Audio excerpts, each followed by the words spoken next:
Welcome to another module. So in this module, we'll be discussing the basics of WordPress development.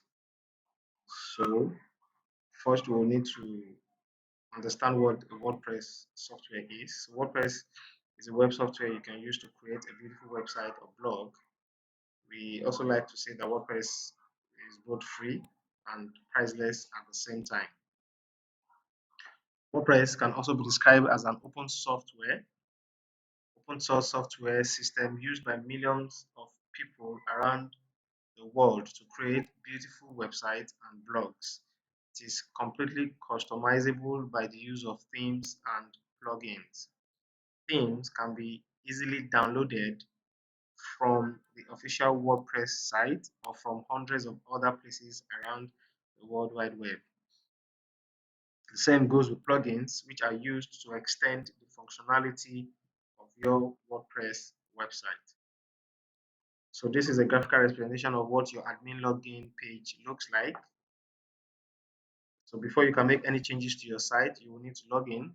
The login link for your site is typically your website address.com/wp admin. So obviously you will need to replace your WordPress site.com with your actual domain name. And on this page, you are allowed to insert your username, your password, and then you log in. So in case whereby you don't remember your username or your email or your password, you're allowed to use the reset button, which says lost your password. So once you click on that text, it takes you to another page where you'll be asked to supply some few details in order to have access back to your account. What is the dashboard? The dashboard is where you control everything that has to do with your website. And once you have logged in, the WordPress dashboard appears. This is your main administration homepage. At the very top of your dashboard, it appears across every page. You will see the name of your website in the header area. And the next page, an example will be shown, which will explain what we're talking about. You will also see the name of the person who is currently logged in to your site. If you move your cursor over that name, it will reveal a logout link as well as a link for you to edit your profile. When updates are introduced into your WordPress installation, it will be shown on a new feature pointer. This simply brings to your attention some features within your dashboard that has been added or updated. The following dashboard image, the new feature pointer is highlighted and updated as toolbar. So if you click the dismiss button, it will definitely hide the pointer for you. So this is a graphical representation. Here you can see by my top left, you have the site name. So if you hover your mouse there, you would have a drop down that says visit your website. So if you click on that link, it takes you to your website landing page. You have the new feature, that's the toolbar. You have the current user. This is where you will see yourself as the logged in admin user, where you can edit your profile and also you can log out. On this next screen, we have we have a function we call the fly out menu. So you have the menu to your left. Once you hover on them, it automatically gives you a drop down of another menu. So hovering your cursor over each of the main menu options will display a fly out menu. So this happens for all the menu on the left hand side of your dashboard. The main menu options and their usage. So I would be explaining what these menu options are used for. So the first one is the dashboard. So dashboard, like we said, is where you control everything that has to do with your website as the admin of the website. You have the post. The post is where you control your blog. You add new posts to your blog, you generate new content, and you publish it to the front end of your website. We have the media. The media is where all your images are uploaded, be it product images, post images, whatever images you have on your website will be found under your media.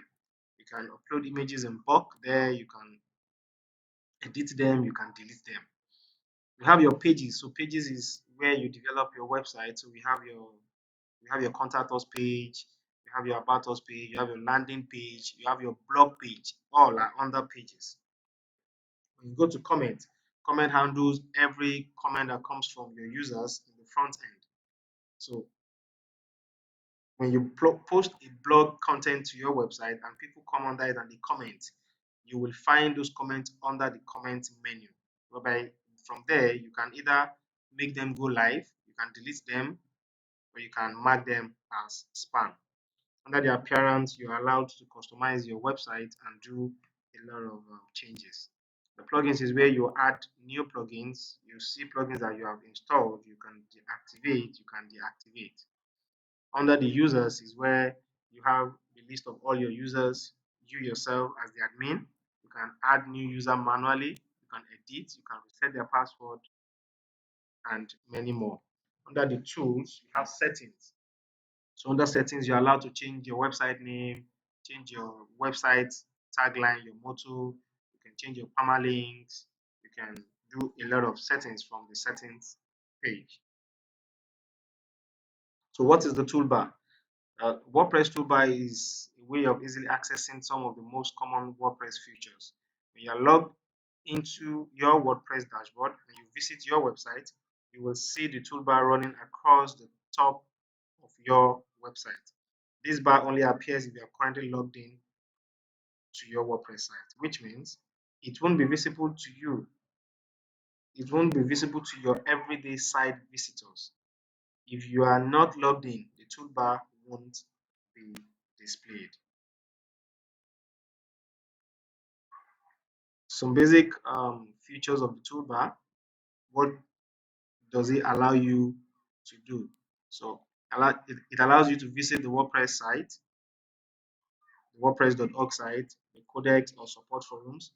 It displays your site dashboard and other commonly used menu options that allow you to update your site, your themes, your widgets, and your menus. The customizer is there for you to update various site settings depending on your theme, update your background and header images. You can also view or edit your blog comment from your toolbar. You can add new posts, add new media, add new page, or add a new user from your toolbar. You can perform a site search from your toolbar. You can view or edit your profile and log out from your WordPress dashboard. So this is a typical example of what your post page looks like, which is where your blog post is being done. So, like we said, the fire out menu, once you hover your mouse on the post, it gives you options whereby you can check all posts, you can add new posts, and the like. So, under the post, it advises total number of posts, how many are yours, how many are published, how many are sticky, how many are scheduled, how many are in draft. So scheduled means you can post a lot of content here and fix a particular date for them to go live. So that this means you do not want to log into your website every day to do a post. So that means you must have written the post, have them down in bulk, post them to the website, set a date. So at that particular date, all those posts will go live.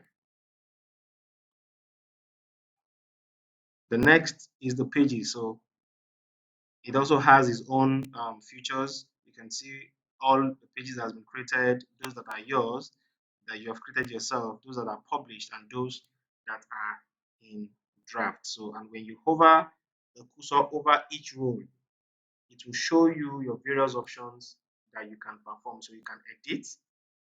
That editing means you need to edit and the page will reload. You go into the content itself. Quick edit allows you edit this page on this interface without leaving here. And so you click on quick edit, you can change the name, you can change the category, you can do some basic settings.